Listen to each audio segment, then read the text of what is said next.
Dr. Richard Webb had been teaching mathematics at Harvard for 3 decades. His office was filled with awards, certificates, and thick books that most people couldn't understand even if they tried. Students respected him. Other professors admired him. When he spoke at conferences, people listened carefully and took notes. Richard wasn't just any math professor. He was the kind of person who could solve problems that made other smart people's heads hurt. He had written dozens of research papers that changed how mathematicians thought about numbers and patterns. Universities around the world invited him to speak. His name appeared in textbooks. If you wanted to know if something was mathematically possible or impossible, Richard Webb was someone you'd ask. In the spring of 2019, Richard published something that got everyone's attention. He had been working on a particularly tricky problem for almost 2 years. It had to do with prime numbers and how they formed certain patterns. Prime numbers are those special numbers that can only be divided by themselves and 1, like 2, 3, 5, 7, and 11. They seem random, but mathematicians have always believed there are hidden patterns in them. Richard's research focused on whether you could take these patterns and actually see them in a physical, geometric way. Could you draw them? Could you build a shape that showed how these patterns worked? After hundreds of pages of calculations and proofs, Richard concluded that it was impossible. Not just difficult or really hard, but actually, genuinely impossible. The math simply didn't allow it. His paper was published in one of the most respected mathematics journals in the world. Other professors read it carefully, checking his work. They couldn't find any mistakes. Richard's proof seemed solid. The mathematical community accepted his conclusion. What Richard Webb said was impossible would remain impossible. The case was closed. But while Richard was receiving congratulations from colleagues and giving interviews about his groundbreaking proof, something very different was happening about 3,000 miles away in Portland, Oregon. Jamie Chen was 9 years old and sitting in the back row of Mrs. Rodriguez's 3rd grade classroom.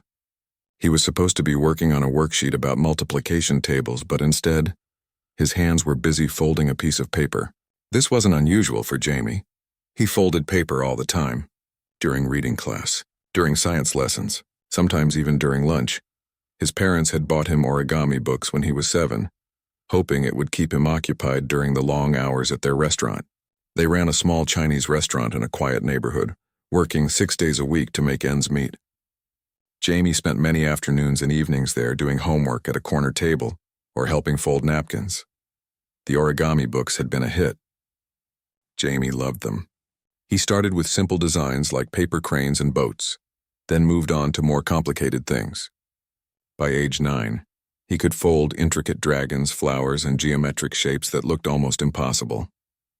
His bedroom shelf was crowded with paper creations in different colors and sizes. But Jamie wasn't just following instructions from books anymore. He had started creating his own designs.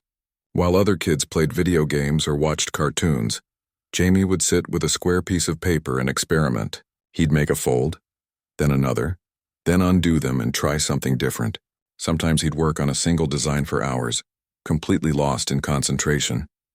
Mrs. Rodriguez had mixed feelings about Jamie's paper folding. On one hand, it meant he wasn't paying attention in class. His test scores were average, and he often seemed distracted during lessons. On the other hand, there was something remarkable about what he could do with paper. The precision of his folds, the complexity of his designs, the way he could look at a flat piece of paper and somehow see a 3-dimensional shape that didn't exist yet.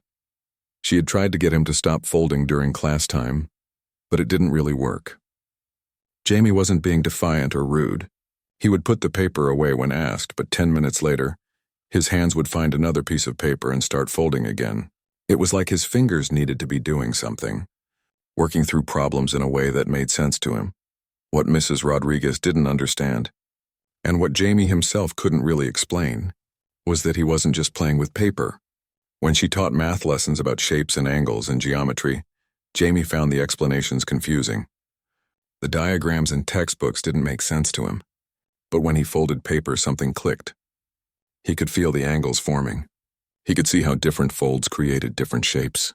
The paper taught him things that words and pictures couldn't. Jamie's parents didn't understand it either, but they encouraged him anyway. His father, Thomas, had immigrated from China 20 years earlier. His mother, Lisa, had come from Taiwan. They had met in Portland, fallen in love, and built a life together. The restaurant was their dream, but it was hard work. They wanted better opportunities for Jamie than they'd had. Neither of them had gone to college. Thomas had learned cooking from his father, and Lisa managed the restaurant's finances and dealt with customers. They helped Jamie with homework as best as they could, but sometimes the schoolwork was beyond what they remembered from their own education. They trusted that the teachers knew what they were doing. What they did notice was that Jamie seemed happiest when he was folding paper. In a world that often felt confusing or overwhelming to their quiet son, origami was something he controlled completely. His creations were beautiful and precise, so they bought him more paper, more books, and cleared space on his shelf for his growing collection. One evening in late September, Thomas was watching television after the restaurant closed. He liked documentaries, especially ones about science or history. That night, PBS was showing a program about unsolved mysteries in mathematics. Thomas didn't understand most of it, but he found it interesting anyway. Smart people talking about difficult problems, showing colorful graphics and animations. Jamie was on the living room floor as usual, with a pile of paper. He had been working on something new for the past few days, a complex geometric shape that he kept folding and unfolding, adjusting and experimenting. Lisa was in the kitchen, preparing their family's late dinner. The documentary featured several mathematicians talking about their work. Then Dr. Richard Webb appeared on screen. He was sitting in his Harvard office, surrounded by books and papers, explaining his recent proof about prime number patterns. The program showed animations trying to illustrate what Richard was talking about. Colorful lines and dots moving around, trying to show patterns that couldn't be visualized. Richard spoke carefully, explaining how he had proven that certain mathematical relationships simply couldn't be represented in geometric form. The patterns existed in abstract mathematical space, but they couldn't be translated into physical visual representations. It was impossible, he said. The math was clear. Jamie looked up from his folding. Something in Richard's explanation had caught his attention. He watched the animations, his young face serious and concentrated. When the segment ended and the documentary moved on to another topic, Jamie went back to his paper, but something had changed. His folding became more focused, more purposeful. Thomas glanced over at his son, smiled at how seriously the boy was working, then turned his attention back to the television. He didn't think anything special about that moment. How could he have known that his 9-year-old son had just heard about a problem that a Harvard professor had spent years proving was impossible, and that something in Jamie's mind had connected with it? For the next hour, Jamie folded with unusual intensity. His small fingers creased paper with careful precision, creating folds within folds, building a three-dimensional structure that grew more complex with each step. When he finally finished, he held up what looked like an intricate geometric sculpture, something beautiful and strange and somehow purposeful. Thomas looked over and smiled proudly. "That's really nice, buddy. What is it?" Jamie shrugged. He didn't really know how to explain it. "Just something I thought of," he said quietly. His father carefully took the paper structure and placed it on the shelf with Jamie's other creations, next to paper cranes and dragons and flowers. It sat there, unrecognized for what it actually was, a solution to a problem that the mathematical world believed had no solution. At school the next day, Mrs. Rodriguez noticed that Jamie had brought several of his paper creations to show during their free time. Other kids gathered around, impressed by the complicated designs. One girl asked how he made them, and Jamie tried to explain, but the words didn't come easily. It was easier to just show them, to let his hands demonstrate what his mouth couldn't express. Mrs. Rodriguez watched from her desk. She had been teaching for 15 years and had seen many talented students, but there was something different about Jamie's work. Most kids who did origami followed patterns from books or videos. Jamie seemed to be inventing his own mathematical language with paper, creating designs that looked like they meant something beyond just being pretty. She thought about the parent-teacher conference coming up in a few weeks. Maybe she should mention this to Jamie's parents, suggest they find someone who could really appreciate and develop this unusual talent. But then the bell rang, and she had 30 students to manage, and the thought slipped away as the busy school day continued. Jamie put his paper creations carefully back into his backpack and pulled out his math worksheet. Today they were learning about fractions. He stared at the problems, trying to make sense of the numbers and lines. After a few minutes, his hand quietly reached for a piece of paper in his desk and he began to fold, his mind working through problems in the only way that truly made sense to him. Across the country, Dr. Richard Webb was preparing for another lecture, confident in his proof, certain that he had closed the door on an impossible problem. Neither he nor anyone else in the mathematical community had any idea that sitting in a third-grade classroom in Portland, a 9-year-old boy had already opened that door again. Using nothing but paper and an unusual way of seeing the world, October arrived in Portland with rain and falling leaves. Jamie's parents were busier than usual at the restaurant. Autumn always brought more customers who wanted hot soup and warm meals. Thomas worked in the kitchen from early morning until late at night, and Lisa managed everything else, from ordering supplies to handling the cash register to making sure customers were happy. Jamie spent more time at the restaurant during these busy weeks. After school, he'd walk the 3 blocks from his elementary school to the restaurant, do his homework at the corner booth, and watch his parents work. The restaurant smelled like ginger and garlic, soy sauce, and sesame oil. The sounds of sizzling woks and chopping knives became the background music of his afternoons. He kept a box of origami paper under the booth table. When homework was finished or when he got stuck on a problem he couldn't solve, he'd pull out the paper and fold. The regular customers got used to seeing the quiet boy in the corner, his small hands working precisely on colorful paper squares. Some of them would stop by his table to admire his creations before leaving. One elderly man, Mr. Patterson, came in every Tuesday for lunch. He always ordered the same thing and always stopped to see what Jamie had made that week. Mr. Patterson had been a high school shop teacher before retiring, and he appreciated careful, precise work. He'd pick up Jamie's creations gently, turning them over, examining the folds. "You've got steady hands, son," he'd say, "and patience. Most kids your age can't sit still for 5 minutes." Jamie would smile shyly. He didn't think of himself as patient. Folding paper didn't feel like waiting or enduring something difficult. It felt natural, like breathing. His hands knew what to do almost before his brain decided. The geometric structure he'd created the night of the documentary sat on his bedroom shelf at home. Sometimes before bed, Jamie would take it down and look at it, turning it slowly in his hands. There was something about it that felt important, though he couldn't explain why. It was different from his other creations. The dragons and cranes and flowers were beautiful, but this geometric piece felt like it meant something. He had tried to recreate it several times, making small adjustments each time. He filled a notebook with sketches, trying to capture the pattern of folds that created the structure. His drawings weren't very good, just simple lines and arrows showing where each fold should go. But they helped him remember and refine the process. At school, Mrs. Rodriguez had been thinking about Jamie more than usual. She had started noticing patterns in when he paid attention and when he drifted away.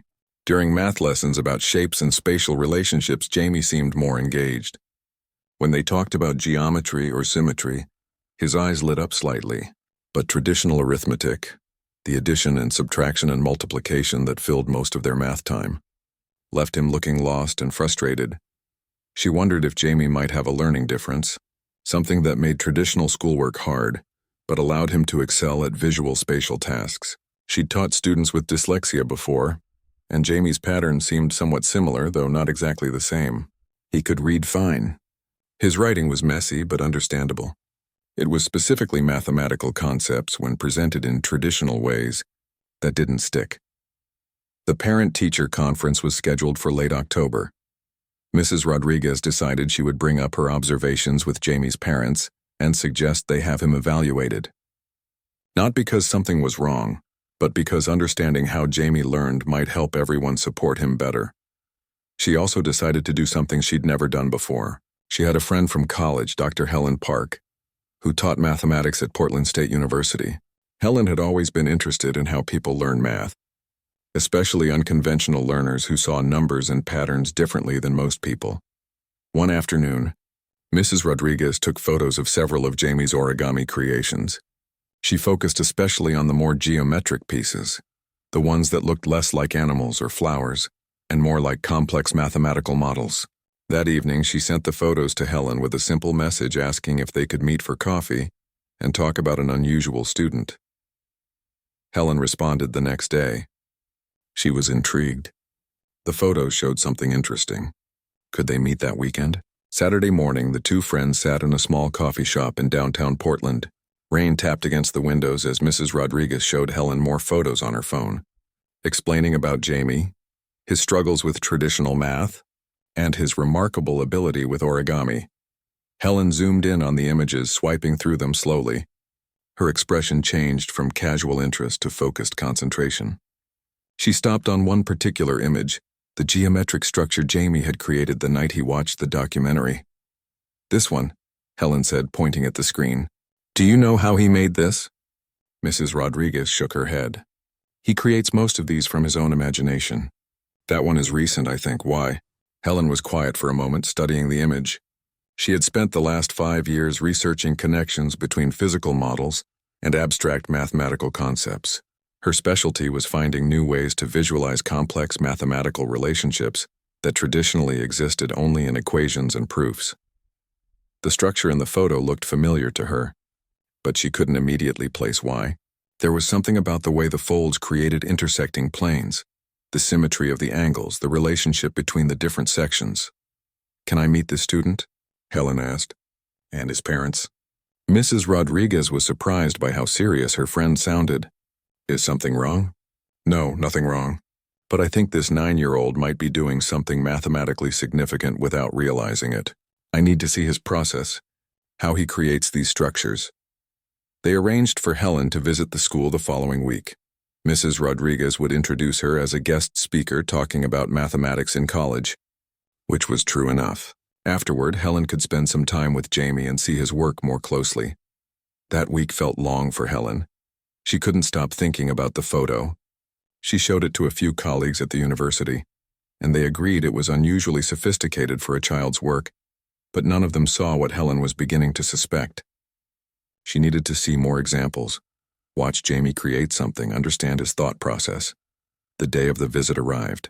Helen spoke to Mrs. Rodriguez's class about what mathematicians do and how math appears in unexpected places in the world around us. The students were polite but clearly didn't find math as exciting as she did, except for one quiet boy in the back who watched her intently when she talked about geometric patterns. After the presentation, during the students' art period, Helen sat with Jamie at a small table. Mrs. Rodriguez had given them permission to work together while the other students painted and drew. "Your teacher tells me you're really good at origami," Helen said, keeping her voice friendly and casual. Jamie nodded, looking down at the table. "Would you show me how you make something? Anything you want?" Jamie pulled out his box of paper from under his desk. He selected a blue square and began folding. Helen watched carefully, not just at what he created but how he worked. His fingers moved with confidence. He didn't hesitate or check instructions. He was reading the paper itself, feeling where it wanted to fold, understanding the geometry through touch and spatial intuition. In about 10 minutes, he had created a complex star-like structure with multiple points and intersecting planes. Helen picked it up carefully, examining it from different angles. "This is beautiful," she said honestly. "Do you know why you fold it this way? Can you explain your process?" Jamie struggled to find words. "I just see it in my head, I guess. Like I know if I fold here, this part will line up with that part, and then the shape comes out right. Do you ever create new designs? Things you haven't seen in books?" He nodded. "Sometimes. When I'm thinking about stuff, can you show me? Maybe create something new right now?" This was harder. Creating something new meant working without a pattern, following instinct and experimentation. But Jamie liked the challenge. He took another piece of paper, this time a larger square, and began working. Helen watched as Jamie's face settled into deep concentration. His hands moved slowly at first, making a fold, examining the result, sometimes undoing it and trying something slightly different. He was problem-solving in real time, using the paper as both tool and canvas. What emerged over the next 20 minutes was another geometric structure, similar to but different from the one Helen had seen in the photo. This one had six-fold symmetry with interconnected sections that created what looked like a three-dimensional representation of mathematical relationships. Helen felt her heart beat faster. She had studied enough advanced mathematics to recognize something important when she saw it. This wasn't just pretty papercraft. This was geometric modeling of the kind that required sophisticated software and advanced degrees to produce. "Jamie, she said carefully. Has anyone ever talked to you about what these shapes mean? In math terms? He shook his head. They're just shapes, patterns. Would you be okay if I took photos of some of your work? And maybe talk to your parents about your origami? Jamie shrugged. I guess. My mom and dad think it's just a hobby. It might be more than that, Helen said gently. That evening, Helen called Mrs. Rodriguez. I need to meet with Jamie's parents as soon as possible, and I need to borrow some of his creations with their permission to show to colleagues. Mrs. Rodriguez heard the urgency in her friend's voice. You really think this is significant? I think a third grader might have stumbled onto something that professional mathematicians have been trying to visualize for years. I need to be sure before I say anything definitive, but if I'm right, this is extraordinary. The parent-teacher conference became a longer meeting with Helen included. Thomas and Lisa arrived at the school nervous, as parents often are when teachers request meetings. They worried that Jamie was in trouble, that his paper folding during class had become a real problem. Instead, they found their son's teacher and a university professor who wanted to talk about origami. Helen explained carefully, avoiding jargon, trying to help two hard-working parents understand that their quiet son had a unique gift. She showed them photos of Jamie's work alongside images of complex, mathematical visualizations created by researchers. With powerful computers, your son sees mathematics in a way that most people can't, Helen said. He's translating abstract concepts into physical forms through folding. It's intuitive for him, but what he's creating has real mathematical significance. Thomas and Lisa looked at each other, confused and proud and worried all at once. Is this good? Lisa asked. Should he be doing something different at school? It's very good, Mrs. Rodriguez assured them. We're not trying to change anything or add pressure. We just want to understand Jamie's abilities better, and maybe find ways to support them. Helen asked if she could borrow some of Jamie's creations, promising to keep them safe and return them. She specifically wanted the geometric structure he'd made the night of the documentary. Thomas remembered that one, had carefully preserved it on Jamie's shelf. What will you do with them? Thomas asked. I want to show them to other mathematicians, people who study geometric patterns and visualizations. I have a theory about what Jamie's doing, but I need expert opinions to confirm it. They agreed with Jamie's permission. Helen left that evening with a carefully packed box containing 6 of Jamie's most complex geometric origami pieces. She drove back to her office at Portland State, her mind racing with possibilities. Over the next 2 weeks, Helen worked obsessively. She photographed Jamie's creations from every angle. She measured angles and proportions. She tried to recreate them herself, following the fold patterns she could observe, and found it incredibly difficult. What looked simple in Jamie's hands required careful planning and spatial reasoning that she had to work hard to replicate. She created detailed documentation of each piece, then reached out to colleagues across the country. Mathematicians who specialized in geometric visualization, researchers who worked on topological problems, anyone who might recognize what she was seeing. Most were impressed but uncertain. Yes, the work was sophisticated for a child. Yes, it showed remarkable spatial reasoning. But did it have genuine mathematical significance? That was harder to say. Then Helen sent documentation to a former professor of hers, Dr. Catherine Walsh at MIT. Catherine had spent her career studying ways to visualize abstract mathematical concepts. She had published numerous papers on geometric representation of complex mathematical relationships. Catherine's response came 3 days later. It was brief but electric with excitement. Where did you get these? The structure in Image 3 appears to solve a visualization problem related to prime number distribution patterns. I need to know more immediately. Helen's hand shook slightly as she typed her response, explaining about Jamie, his age, his intuitive process, his complete lack of formal mathematical training. Catherine's next email was even more urgent. This relates to work by Dr. Richard Webb at Harvard. He published a proof last spring, claiming this exact type of visualization was mathematically impossible. If a 9-year-old has created what Webb says can't exist, we need to investigate this very carefully. Can you send me more detailed measurements and documentation? Helen sat back in her office chair, staring at her computer screen. Richard Webb, she knew that name. Everyone in mathematics knew that name. And according to Catherine, Jamie had somehow done something that Webb had proven impossible. She looked at the box containing Jamie's paper creations, sitting safely on her desk. Inside one of those carefully folded structures might be the key to overturning one of the most significant mathematical proofs published that year. Helen picked up her phone and called Mrs. Rodriguez. "I need to meet with Jamie again. Soon. This is bigger than I thought." November in Portland was cold and wet. Helen Park had barely slept in days. Her office at Portland State University had become command central for what she was starting to think of as the Jamie Project. Photos covered her desk. Measurements and notes filled 3 notebooks. Her computer screen showed emails from mathematicians across the country, all trying to understand what a 9-year-old boy had created with colored paper. Dr. Catherine Walsh at MIT had become Helen's closest collaborator. They spoke on the phone almost daily, sometimes for hours. Catherine had access to resources and connections that Helen didn't, and she was just as obsessed with understanding Jamie's work. "The problem," Catherine explained during one late-night call, "is that we need to translate what Jamie does intuitively into formal mathematical language. He can't explain his process using equations or theorems because he doesn't know them. He just folds paper. But somehow his hands are solving problems that our brains can't." Helen understood the challenge. She had met with Jamie 3 more times since that first session at school. Each time she asked him to create something while she watched and recorded everything. She tried to get him to explain his thinking, but Jamie struggled with words. He'd say things like, "This part needs to match that part," or "I can feel when it's right," which wasn't very helpful for mathematical analysis. What Helen did notice was that Jamie seemed to be working with instinctive understanding of angles, symmetry, and spatial relationships.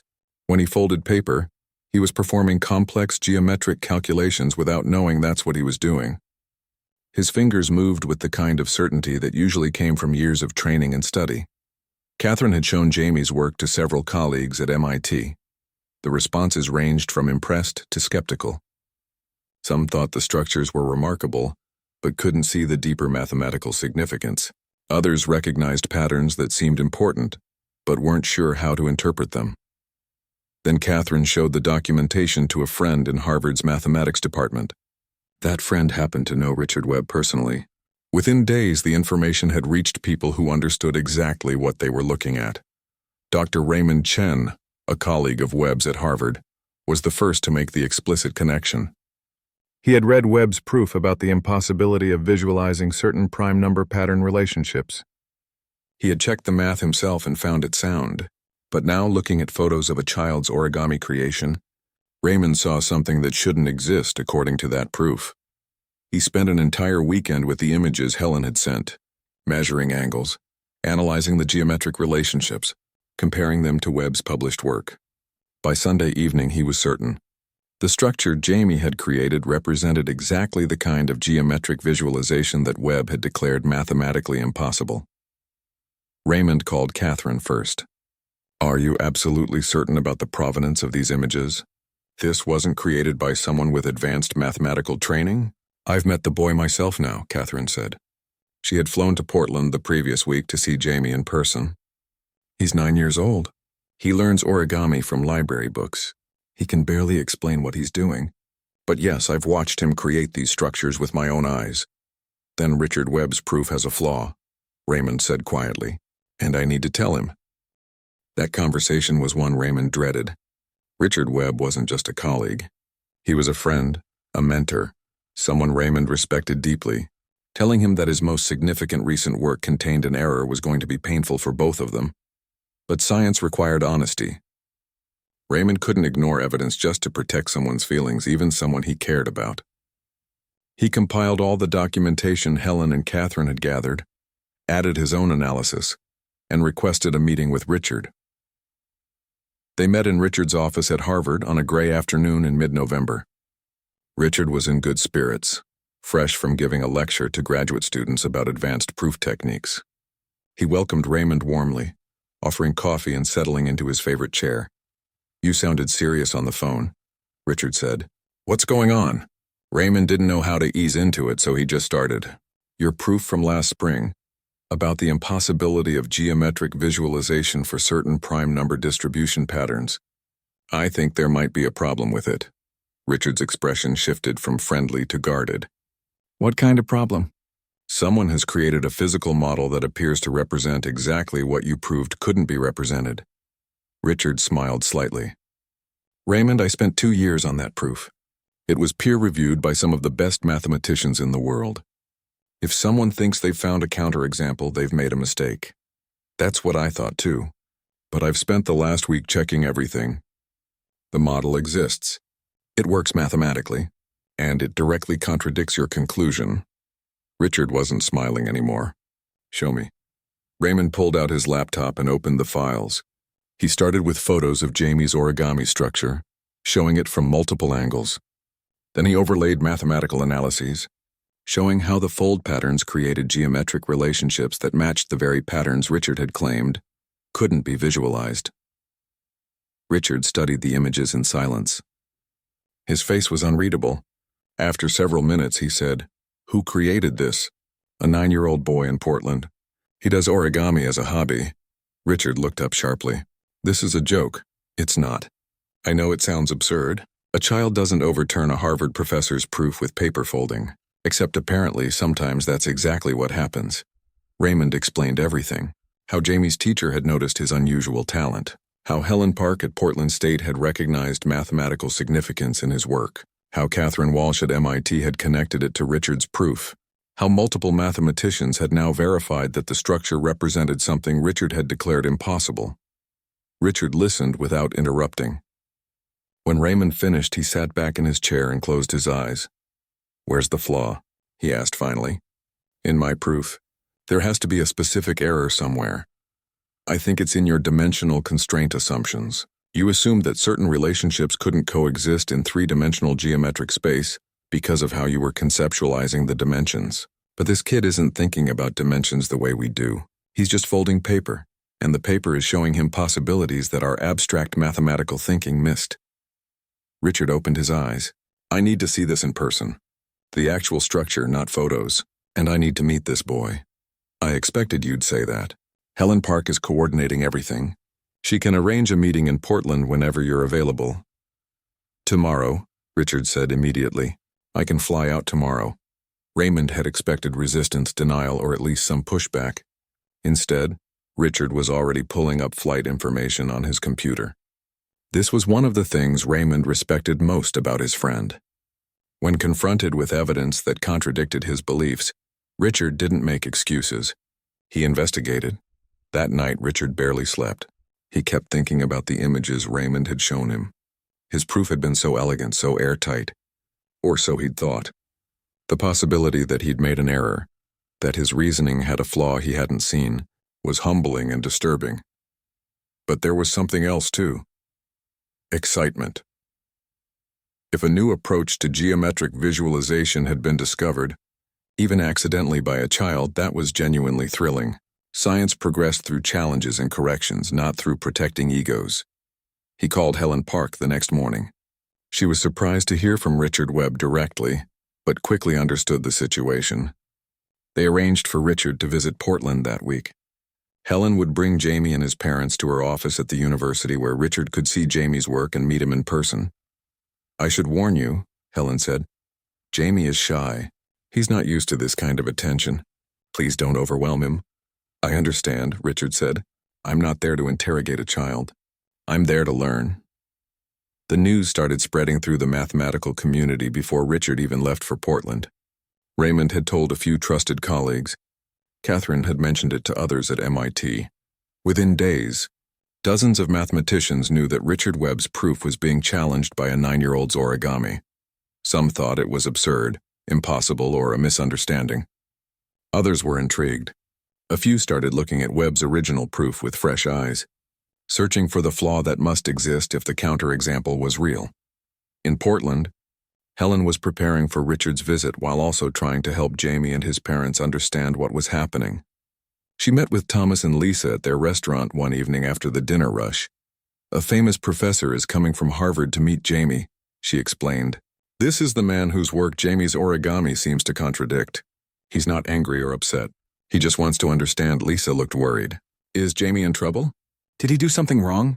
"The opposite. Jamie might have discovered something really important. But I need you to understand that this could become public." If Richard Webb confirms what we think Jamie has done, there will be articles, maybe news stories. Your son might become famous in the mathematics world. Thomas and Lisa exchanged glances. They hadn't signed up for any of this. They just wanted their son to do well in school and be happy. Now a Harvard professor was flying across the country to meet him. What does Jamie think? Thomas asked. I haven't told him yet. I wanted to talk to you first. They discussed how to handle it.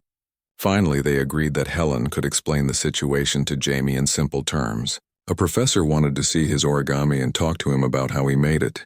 They wouldn't make it seem scary or like too much pressure. It would just be a meeting. When Helen explained it to Jamie the next day at school, he seemed more confused than excited. Why does a professor care about my paper folding? He asked. Because you're doing something special, Helen said. You're seeing patterns and relationships that are hard for other people to see.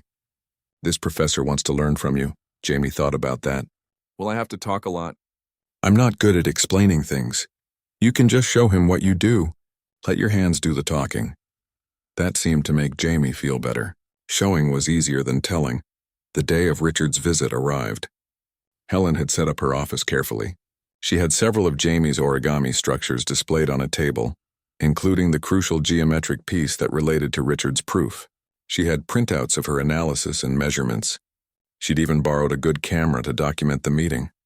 Richard arrived at Portland State in the early afternoon. Helen met him in the lobby. She had seen his photo online but was still slightly startled to meet the famous Dr. Richard Webb in person. He was tall and thin, wearing a rumpled sweater and carrying a worn briefcase. He looked tired but alert, his eyes bright with curiosity. Thank you for arranging this, he said, shaking her hand.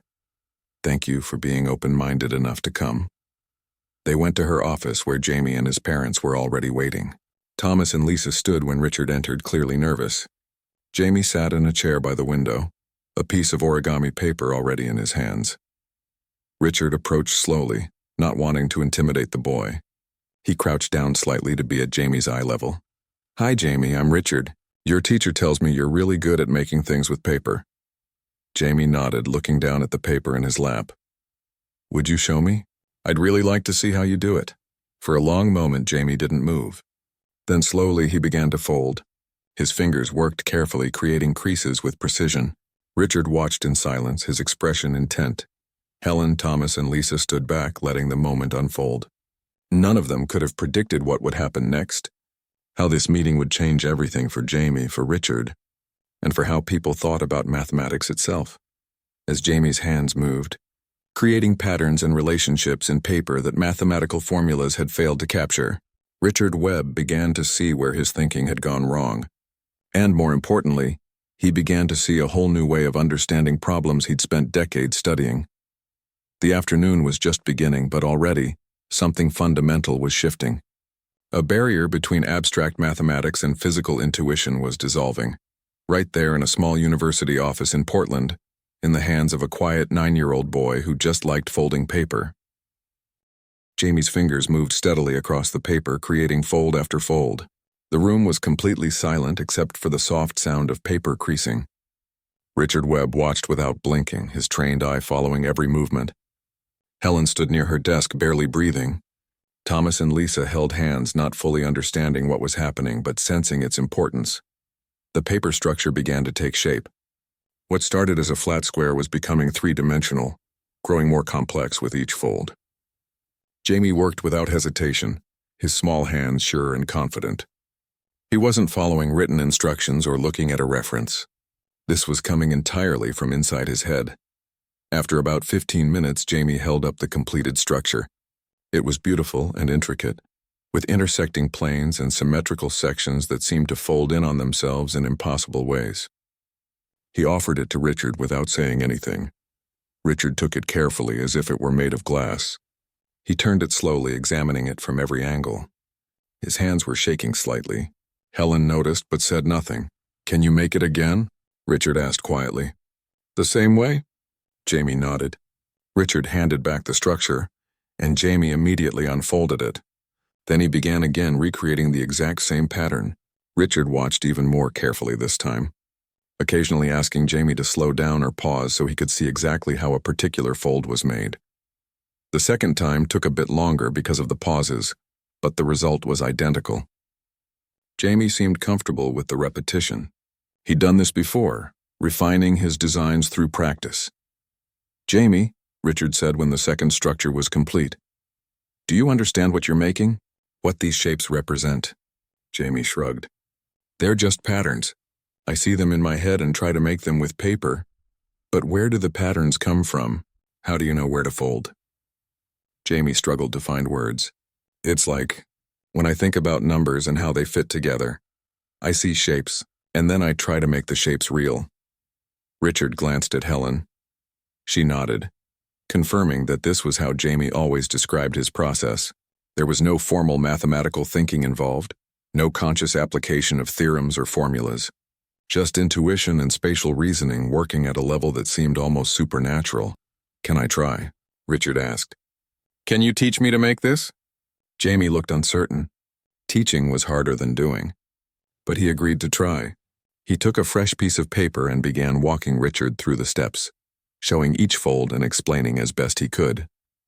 "First you fold here to make this angle. Then you flip it and fold this part back. Then..." Richard tried to follow along with his own piece of paper. It was surprisingly difficult. His first attempt resulted in a lopsided mess that looked nothing like Jamie's elegant structure. He'd made a mistake somewhere, folded at the wrong angle or in the wrong sequence. "It's okay," Jamie said softly. "It takes practice," Richard smiled. "I can see that. You make it look easy." They tried again. This time Richard paid closer attention, asking Jamie to slow down and repeat sections. His second attempt was better, but still imperfect. The geometry was close, but not quite right. Jamie gently took Richard's paper and made a small adjustment, shifting one fold slightly, and suddenly the whole structure clicked into place. "That's it," Jamie said. "See? Now it works." Richard stared at his creation, improved by a 9-year-old's correction. "Yes," he said quietly. "Now it works." Helen brought out the other origami pieces Jamie had made, including the original structure that had started everything. Richard examined each one carefully, asking Jamie questions about how and when he'd created them. Jamie answered as well as he could, though he often couldn't remember exactly what he'd been thinking when he made each piece.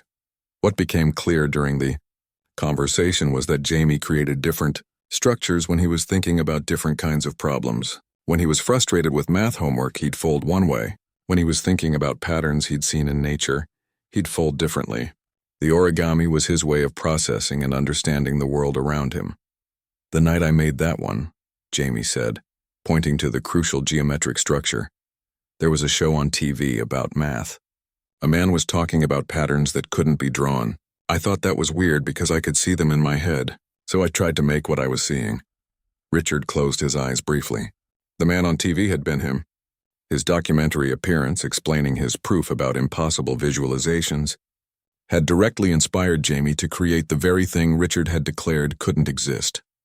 "Jamie," Richard said, "I was that man on TV. That was me talking about those patterns." Jamie looked surprised. "Really? You're that professor?" "I am. And I was wrong about what I said." "You proved me wrong." "I did?" Jamie looked confused. "How?" "I said something couldn't be done and you did it. That means I made a mistake in my thinking. You showed me something I couldn't see." Thomas stepped forward. He'd been quiet until now, trying to follow the conversation but feeling out of his depth. "Professor Webb, we're just regular people. We don't understand all this math stuff. Can you explain what this means for Jamie? Is he in some kind of trouble?" "Trouble?" Richard looked shocked. "No, absolutely not. Your son has a gift. He sees mathematical relationships in a way that most people can't. Maybe in a way nobody else can. What he's done is remarkable." Lisa spoke up, her voice worried. "But what does that mean for his life? He's 9 years old. He should be playing with friends and being a kid. We don't want him to be pressured or pushed into something he's not ready for." Richard nodded, understanding their concern. "I completely agree. Jamie shouldn't be pressured or pushed. But he should be supported and encouraged. What he's doing naturally without any formal training is extraordinary. With the right guidance, he could make real contributions to mathematics someday. We can't afford special schools or tutors," Thomas said quietly. "The restaurant barely pays our bills." "Nobody's asking you to pay for anything," Helen interjected. "If Jamie wants it, There are programs and scholarships designed for students with special talents. But that's a conversation for later. Right now, we're just trying to understand what Jamie's doing. Richard spent another hour with Jamie, watching him create more structures and asking gentle questions. He was careful not to overwhelm the boy, keeping the tone light and friendly. But inside, Richard's mind was racing. Everything he was seeing confirmed what the photos and measurements had suggested. Jamie's intuitive approach to geometric visualization bypassed the logical constraints that had trapped Richard's thinking. Richard had approached the problem from pure mathematics, using formal proofs and abstract reasoning. Jamie approached it from physical intuition, letting the paper itself guide his understanding. The flaw in Richard's proof was subtle, but significant.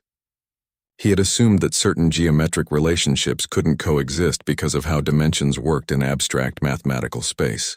But Jamie was working in actual physical space where paper folding created relationships that abstract thinking said shouldn't work. The paper didn't care about mathematical assumptions. It just folded according to physical laws, and those physical laws allowed for possibilities Richard hadn't considered. As the meeting wound down, Richard asked if he could take some photos and measurements. With permission from Jamie and his parents, he documented everything carefully. He also asked if Jamie would be willing to create a video tutorial, showing how to make some of his structures. Jamie agreed, though he seemed bemused by all the attention. Before leaving, Richard pulled Helen aside. "This needs to be published. Properly documented and published in a peer-reviewed journal." "I know," Helen said, "but I want to be careful about how we do it. Jamie's a child. I don't want him exploited or overwhelmed." "Agreed completely, but the mathematical community needs to know about this, not just because it challenges my proof, but because it opens up an entirely new approach to geometric visualization. Jamie's method could have applications we haven't even thought of yet." They discussed how to move forward. Richard would write a paper acknowledging the error in his original proof and presenting Jamie's approach as a counterexample. Helen would co-author, providing the documentation of Jamie's process. They'd be careful to protect Jamie's privacy while giving him appropriate credit. "What about Jamie?" Helen asked. "What happens to him now?" "That depends on what he and his parents want. But if they're open to it, I'd like to stay in touch, maybe visit a few times a year. I could introduce him to some concepts that might interest him. See if formal mathematical knowledge enhances or interferes with his intuitive abilities." "You want to mentor him?" "I want to learn from him," Richard corrected. "And maybe if he's interested, teach him some things too. But only if it's what he wants. He shouldn't feel obligated." Richard said goodbye to Jamie and his parents, thanking them for their time and patience. As he left Helen's office, he felt something he hadn't experienced in years. Humility mixed with excitement. He'd been proven wrong, his significant proof overturned by a child with colored paper, and instead of feeling defeated, he felt energized. That evening, Richard sat in his hotel room writing furiously in his notebook. He was reconstructing his thinking, trying to identify exactly where his logic had failed. The error was in